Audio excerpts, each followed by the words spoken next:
The Great Canadian Housing Bailout is underway, and it appears that real estate is being propped up by brand new financial policies. Or at least it is, according to the Financial Post and Better Dwelling, who, well, like to dwell on things quite negatively. And I'm frustrated again by more opinion articles like this one that appear to try and look like some sort of fact, when in reality they're only written to get eyeballs and to make you, the public, angry. And here on this channel, I like to use clickbait like this to get your attention so you can better understand what's going on in the market, so you can make a better decision for yourself and hopefully not live in fear that seems to be produced by our media on every level. So we're going to look at this right after I ask you to subscribe to the channel if you would like to stay up to date on my market of Surrey, BC, but also national stories about real estate here in Canada. And if you could be so kind and help me bail out the like button for the YouTube algorithm, because just by clicking the like button, you can help me get this information out to more people who can then maybe take a more objective approach into Canadian real estate to find out if now is the right time for them to buy, or if indeed you do think the market is just in a big bubble, maybe it's the right time for you to sell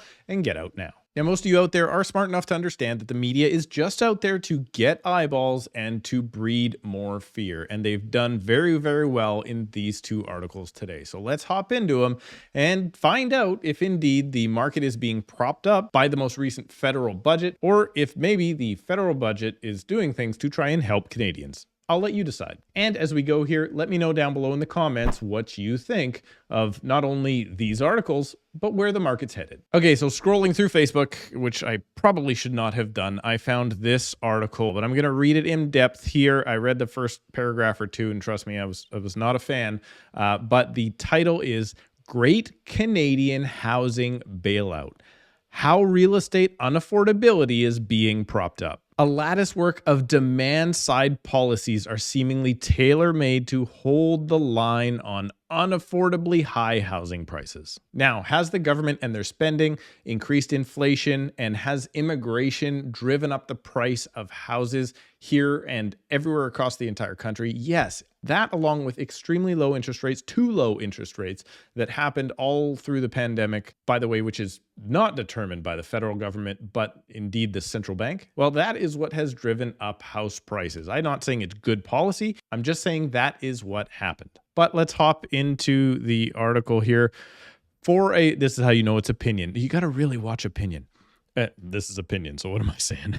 For a brief shining moment in the spring of 2022, it appeared that some semblance of sanity was returning to the most unhinged real estate market in the world. Well, if you can't already tell that that is opinion and nothing based in fact, well, you're probably the right reader for this article. First off, the brief shining moment of house prices going down while house payments only get more expensive is an absolutely ridiculous statement. Just because house prices started to come back down does not mean that that was sanity returning to the marketplace. And for sure, yes, the real estate market here absolutely went crazy across most of the country, specifically in markets like mine here in the Fraser Valley. But to say that it is the craziest in the world doesn't take into account that this is now a global problem. When you look at other countries, to think that we are the craziest or only, I know the article didn't say only, but to hint towards the fact that Canada is the worst spot, well, I don't believe that to be true, particularly in places like Australia, where most mortgages are on floating one-year rates. But let's take a closer look. The COVID-19 pandemic had taken Canada's already overheated prices, because of course they're already in a bubble no matter what happens, and bid them up to meteoric heights. And now finally, the correction was happening. A downward plunge that would not stop until a Canadian earning a normal wage could once again own a property without the help of a windfall inheritance. A downfall that would not stop until for some reason it magically has to come in line with the average income makes absolutely no sense. There's no reason why house prices have to be in line with incomes. And in fact, in many major parts of the world, that has not been the case for multiple generations. And it is my belief that finally, Canada is starting to become a mature country, and you're going to have cities like Vancouver and Toronto become extremely unaffordable. And there is a very good chance, I don't like the idea of it, but there is a very good chance that we are going to start to have intergenerational wealth, meaning that we could possibly end up in a spot where we have a landlord or landowner class, and a good portion of the population will end up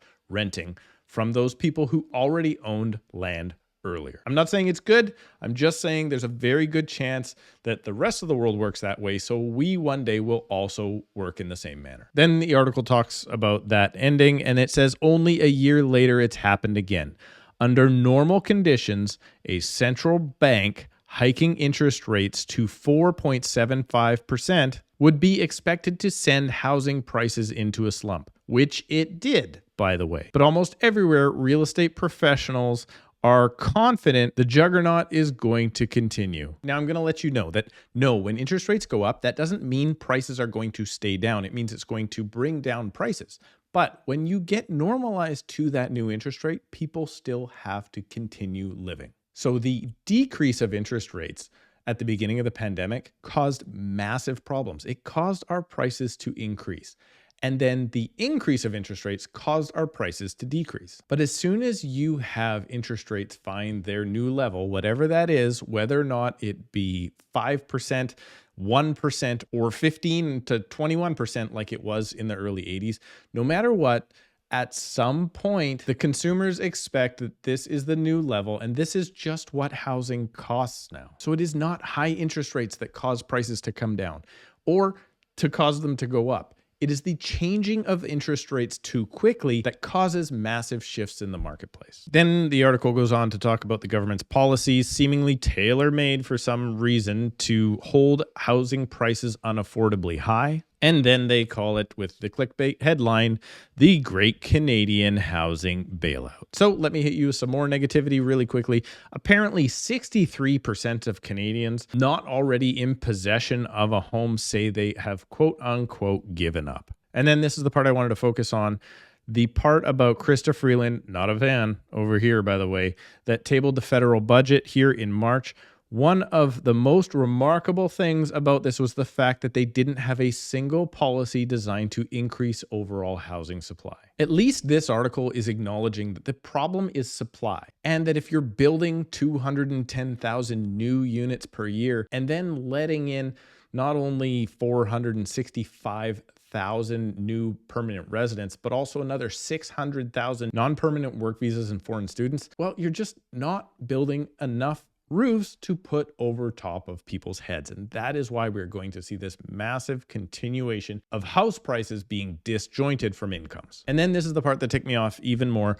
The new measures in the federal budget of 2023 were focused entirely on the demand side of the equation. The government would not be making homes more affordable, but they would be making it just a little bit easier to bid up homes that were already in place. So now the author of this article is taking shots at the fact that the Canadian government is trying to get first-time homebuyers. These were all first-time homebuyer incentives that were brought in. They're trying to get the first-time homebuyers, not the wealthy, experienced investor. They're not giving them the ability to hop into the market easier. But the first-time homebuyer, those are where the incentives were put in, which I think most people were in agreement that, yes, those incentives were a very good thing and they would help people get into the market. And then in the article, they quote my favorite, better dwelling. This article that says Canada's 2022 budget is already trying to bail out real estate by creating demand. So they did cite a year-old article, but let's just get into this because this is now old news. But I do want to talk about these incentives that are apparently driving up prices. Trust me, they are not the reason we are in these current problems. Number one, again, immigration, cheap money for too long. Those were the two biggest factors. Not building new homes is factor number three, but rather the tax-free first home savings account. So if you don't know, this is a savings account where people who have not yet owned homes, they can put up to $8,000 a year away, save the tax on that, I don't think anybody here should be against saving a little bit of tax. We are taxed to the gills in this country. So this is much like an RSP is brought in. So people who are saving for a first home are now rewarded and not taxed as heavy, heaven forbid. But this article goes to say that the government estimates that this will cost taxpayers $725 million in lost revenue. So this isn't costing taxpayers. This is saving taxpayers $725 million in paying taxes. Next up, doubling the first-time homebuyers tax credit. Now, I do not see this side of the business because I don't deal anything with tax credits. I don't even claim to know exactly how this works because I'm not an accountant. However, again, I'm going to be on the side of tax credits. If you give me tax credits, I think that's a good thing for society because if you're getting tax credits, that means you have to make a certain amount of income to get that credit. But off the top of my head, I can't think of anybody that actually claims half of these tax credits. So like many government policies, it's a complete lost leader. And then my absolute favorite, extending the first-time home buyer incentive. Now, the Canadian government, if you are unaware, brought in a program where they will own or become part owners in your first property, and then they want to benefit from whatever upside or downside is there. But let me tell you something. This sounds like a great idea. Sure, the government's going to become a 2.5% owner of your home. You put down some money, your payment is less.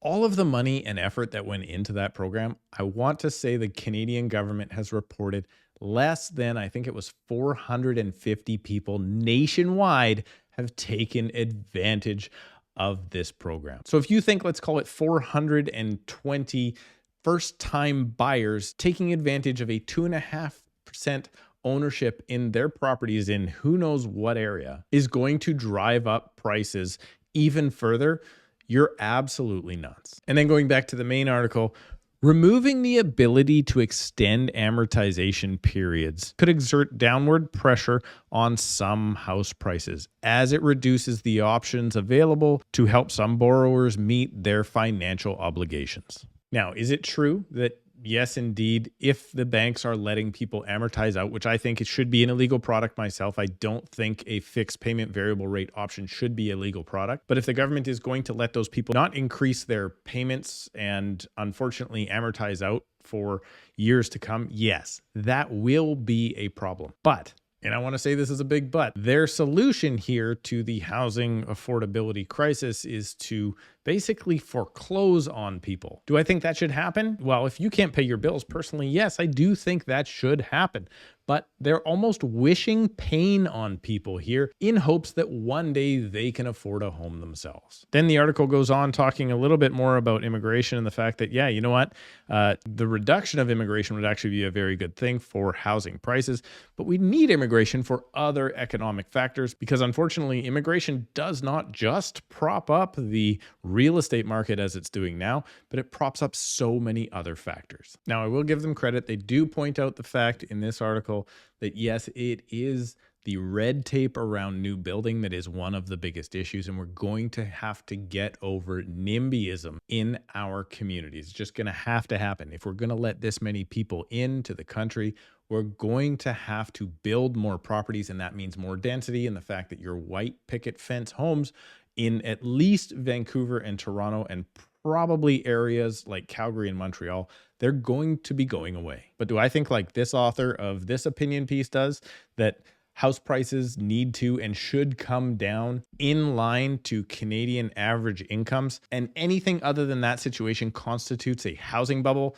I don't believe that at all. And in fact, if you want to learn more about why I think real estate prices are going to go up in the future, please continue your research with this video. Thank you so much for subscribing, bailing out the like button, and we'll see you in a couple of days.